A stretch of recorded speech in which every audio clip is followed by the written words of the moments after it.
So we want to talk about displaying the checklist in the operating room. And here you can see this is actually shot in a simulator that we have up here in Boston. And you can see the checklist displayed on the wall with all the checklist items so that the team can turn around and actually look at it and read from it.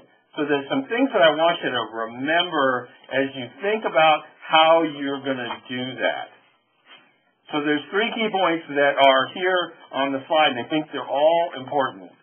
However large you make your checklist, you need to make sure that everybody in the room can read a hard copy of it. So if you're going to put it close enough to people and hang it from an IV pole or somehow make a sterile copy and have it on the field, it still needs to be readable, and you need to think about that. But we strongly encourage people to think about the poster, like the poster that we had posted on the wall there in the simulator.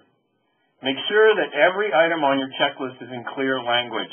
Now, this is a problem that we see over and over again in some of the checklists that we collect, and that is that if your language isn't clear, it's going to be misunderstood.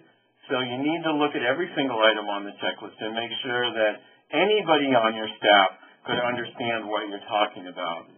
And I think this last thing, it's interesting. There's actually a little story that goes around this from how we really learned it.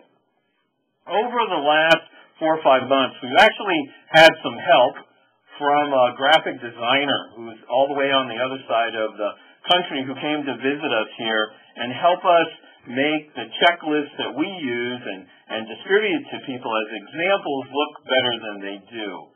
And as part of getting him familiar with the checklist work, we actually took him into an operating room up here in Boston, and he had never been in an operating room before, but a very smart guy who'd done a lot of graphic design, and he came out of that operating room and he said a couple things to us.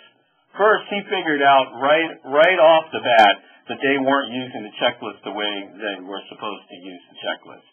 And that was just purely his observations as somebody who doesn't work in an operating room every day. But then he said something that was very insightful. He said, part of the problem is the checklist on the wall in there is so small that nobody can read it. And he was exactly right. But he said, there's another message there too. And that is, if something's really important in life, it's usually really big. And their checklist is really small, and they could really improve their implementation and their use of the checklist just by making it bigger. So the whole point of that is to think seriously, and I know ORs can be constrained in size, and you don't want to replace an entire wall with a poster, but thinking seriously about making it big enough to read and making it big enough so that it looks like it's important and you actually want people to pay attention to it, I think there's a powerful message in that, and it can help you actually get the work done.